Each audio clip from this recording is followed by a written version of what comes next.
Hello, lords and ladies of the internet. I'm Nick Candor, and today we'll be discussing how Wizards of the Coast has destroyed the trust of their creators. I will be explaining the history behind the situation, and then give you the best explanation I can with what we currently know. As many of you have heard, there's a new addition to Dungeons & Dragons on the horizon. 1D&D, as they're calling it. Wizards of the Coast, the company behind D&D, is claiming this is not a new system, but is rather an update to the 5th edition.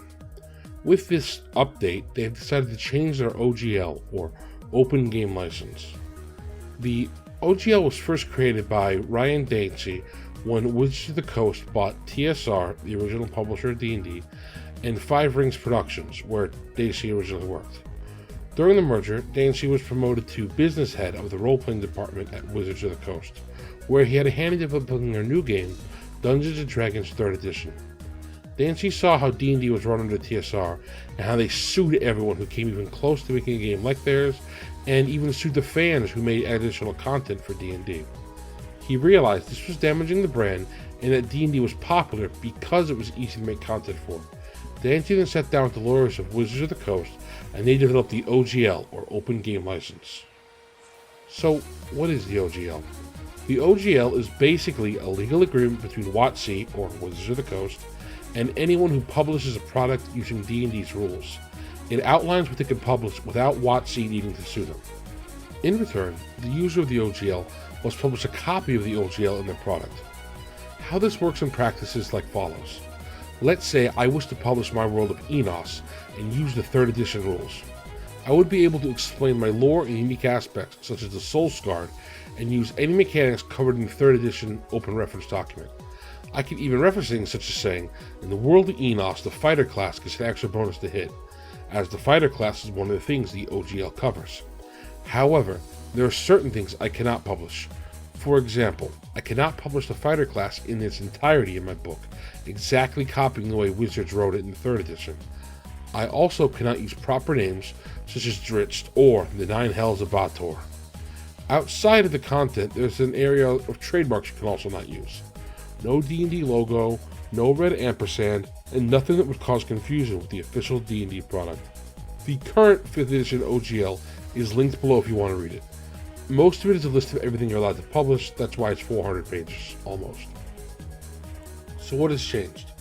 Now, 2 things before we jump into leaks and changes. 1. I'm not a lawyer, and as such, anything said here does not constitute legal advice. Secondly, YouTube wants me to tell you to like and subscribe. Now, what has changed? With the update to 1D&D, which is what Wizards of the Coast is calling their new version, they are releasing an updated OGL. This is pretty normal, as a new edition requires a new list of what is covered. However, WotC is claiming that the new edition is simply an update to their 5e one, which means this version will supersede the old one, which will lead to something sinister that I'll explain further on. Other breakdowns done by other creators such as Tenkar's Tavern, D&D Shorts, and Ronald the Rules Lawyer are linked below. They did a great job here, but I'm going to try to summarize what I can. This version of the OGL, if leaks and rumors are to be believed, will require all people who make content for 1D&D to report to WotC their earnings. If their revenue is more than $75,000 a year, they're required to report their company to WotC, and if they make more than $750,000 a year, they're required to make royalty payments. This means that if your company makes $750,000 in gross revenue, not profit, you must pay WotC. This is a complete change to the laissez-faire nature of the old OGL. I and others believe WotC wants to know what products are making money and what are selling well to steal those ideas when they make their own products and then sell them, cutting out third-party devs. They also want between 20 and 25% of revenue, which is way more than current operating margins of some companies. In fact, Kickstarter itself reached out to WotC and asked them to please lower the amount, as Kickstarters don't make that much money. The new OGL, which is not officially public yet, has a clause claiming any products made after the 13th of January 2023 must agree to this change, or they can no longer sell products under the Open Gaming License. I have a suspicion they're releasing this OGL on the 13th, so no one will have time to prepare and alter their products. The leaked OGL gets even worse, because on top of them using their creators as market research for additional revenue, WotC can just take your IP for themselves. So if I publish my game Enos, they can steal my Boyan race and claim ownership of their designs, backstory, lore, and anything I created for them, such as Prince Ade the Wanderer. WotC also removed an old FAQ from their website, which was posted in 2001, which clarified what happens if they make a change to the OGL people didn't agree with. It goes like this, quote, "The license already defines what will happen if the content that has been previously distributed using an earlier version in Section 9. As a result, even if Wizards made a change you disagreed with, you could continue to use an older, acceptable version." End quote. It goes on from there, but this is the part I find most damning. But what if you're willing to accept all these changes and then agree to the new contract? Are you covered then? Nope. At any time, WotC can decide to change it, and they give you 30 days notice to become compliant, or the contract is void. Also, for good measure, they can just terminate you from the OGL whenever they want, without cause. So, you make too much of a stink about something, they can just throw you out. You also get to waive all legal rights to sue them by signing this contract. Wow, it seems so fair and reasonable. I wonder why everyone's upset. By signing all this, you agree to hand all your financials over to a billion-dollar company who at any time can take your work, sell it as your own, takes 25% of the money you make, and then kick you out of the program. How nice of them.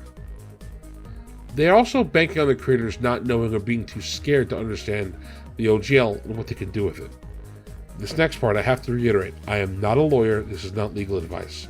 But looking through what lawyers have said and through American legal codes, we get an interesting picture. Shout out to Ben from Questing Beast. He made a great video which got a lot of people clued into this as well, which I linked below. Now, you don't actually need Wizards of the Coast permission to make products related to or using their system. You cannot copyright or own rules, mechanics, or systems. You simply own the expression of them. Here's an example. In my game Enos, making an attack requires you to add your strength modifier and a base attack bonus to a 20-sided die and then compare it to the enemy's AR or armor rating. I own that description, but let's say someone else wanted to use a similar system in their game. They would have to rewrite it using their own words and replace any phrases associated with my game. So the rewritten version says, to make an attack, you compare your attacking value to the enemy's defensive value. Your attack value is a d20 plus your base attack and your strength bonus. Boom! 2 different expressions of the same exact rule, and now you're legally covered. You also can't use any trademarked items like I mentioned before, such as a beholder, but there's nothing stopping you from using a great eye terror in your products. All of this comes from 2 lawsuits and Supreme Court rulings. The first being Baker v. Selden in 1879, which laid out the fact that you cannot copyright systems or mechanics. This was codified into law in 1976 in the Copyright Act of 1976, which says, quote, "In no case does the copyright protection for an original work or of authorship extend to any idea, procedure, process, system, method of operation, concept, principle, or discovery, regardless of the form in which it's distributed, explained, illustrated, or embodied in such work." This directly says what I mentioned above. You cannot own systems or rules, you simply own the way the rules are described and interact with other systems.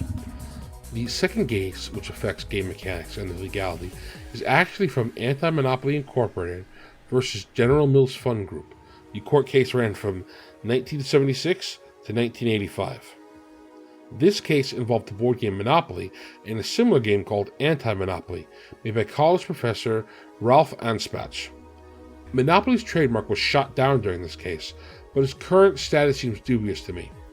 The name lost its trademark because its rules consist of the style of a game, not a specific association with a company, like saying Kleenex instead of tissue paper, or saying you're going to Google something instead of search for it online. Theoretically, using this precedent, you could claim the name D&D refers to all tabletop role-playing games, and someone could win a lawsuit against Wizards of the Coast with this. Again, I'm not a lawyer, this is not legal advice, but based on my layman's reading, it would be worth asking a lawyer if you work at one of these larger companies who could afford to fight them in Hasbro. This is everything I currently know about the OGL and the legality of it. As someone making their own game, I sincerely hope Wizards knows what they're doing here, and they take back some of the more egregious things they've done. I also would like to state now, my game will have an OGL-like document, because I believe in community access and supporting other creators. Keep your eyes on this channel if you want updates on Enos, as I'll soon start making videos on it. Hopefully this helps clear up what can and can't be used, and helps explain some of the history behind this document. Thank you for watching this far. If you enjoyed the content, I'd appreciate it if you liked and subscribed. Looking forward to your candor in the comments below, and have a great day.